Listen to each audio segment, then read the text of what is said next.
La conductrice impliquée dans l'accident semble inconsciente de la gravité de la situation, refusant d'abord de recevoir des soins. Cela souligne l'importance cruciale de l'éducation à la sécurité routière. De plus, les urgentistes doivent faire preuve de patience et d'adaptabilité face à des blessés réticents. La gestion des émotions et du stress reste essentielle lors de ces interventions. L'alcool au volant représente un problème majeur, comme l'indiquent les résultats des tests de la conductrice. Un taux d'alcool élevé peut entraîner des sanctions sévères, affectant ainsi sa vie personnelle et professionnelle. Pour accéder rapidement au lieu d'intervention, les urgentistes utilisent des véhicules légers, une stratégie cruciale dans les zones rurales. Cela permet de réduire les délais d'intervention. Les membres de l'équipe, comme André, urgentiste depuis plus de 30 ans, sont formés pour gérer des situations stressantes. Ils prennent des décisions rapides sur le terrain, leur expérience étant vitale pour la réussite des interventions. Chaque intervention est unique, comme celle d'un accident de moto où le motard a subi des blessures graves. Les urgentistes doivent évaluer rapidement les blessures visibles et internes pour stabiliser le patient avant son transport. Le diagnostic alarmant des chirurgiens révèle une hémorragie interne grave, rendant l'opération urgente et délicate. La vie du motard est en jeu à chaque minute qui passe. Malgré des conditions météorologiques défavorables, une course contre la montre est nécessaire pour transporter le patient à un service spécialisé. L'évacuation s'avère essentielle pour son traitement. Après plusieurs interventions chirurgicales, le jeune motard retrouve conscience et espoir. Il apprend de son expérience et envisage de conduire plus prudemment à l'avenir. Le rôle des régulateurs médicaux est crucial pour prioriser les urgences. Ils évaluent la gravité des situations avant d'envoyer les secours appropriés. En outre, l'équipe de secours doit travailler en coordination pour effectuer des gestes de réanimation efficaces. Chaque membre a un rôle précis à jouer dans ce type d'intervention. La communication dans des zones éloignées peut poser des défis. L'urgentiste doit donc utiliser des moyens alternatifs pour contacter les services d'ambulance et organiser le transport.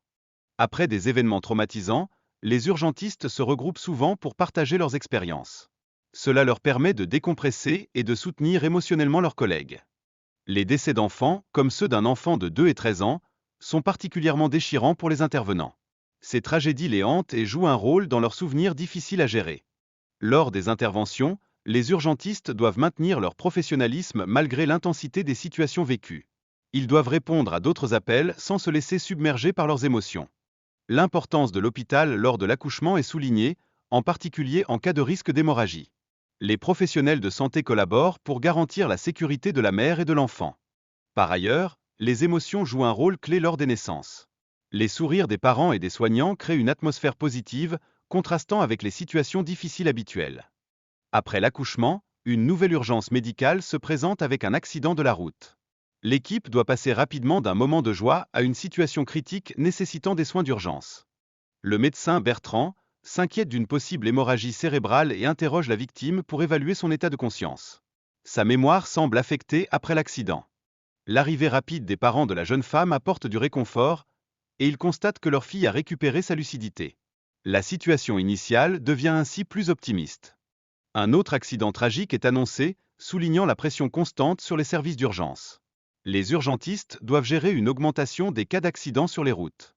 Chaque année en France, 3000 personnes âgées mettent fin à leur jour, représentant un tiers des suicides. Les régions de l'Ouest et du Nord sont particulièrement touchées. La retraite peut être un moment difficile pour de nombreuses personnes âgées, entraînant des sentiments de solitude et de désespoir. C'est un facteur significatif pour la santé mentale des seniors. Le suivi psychologique est crucial après une tentative de suicide pour aider les patients à surmonter leur détresse émotionnelle. Une observation à l'hôpital peut s'avérer bénéfique pour leur rétablissement. Le choc a causé une fracture de la deuxième vertèbre cervicale chez le conducteur de la voiture, entraînant un arrêt cardiaque. Les médecins, hélas, n'ont rien pu faire pour le sauver. Jordan, le secouriste, ressent un profond pessimisme face à la situation et souligne que la vie des urgentistes est souvent marquée par des drames. Ils doivent ainsi apprendre à gérer ces pertes. Enfin, la sécurité routière est en déclin, avec une tendance à la hausse des accidents sur les routes françaises, soulevant des préoccupations majeures concernant la sécurité des conducteurs et des piétons.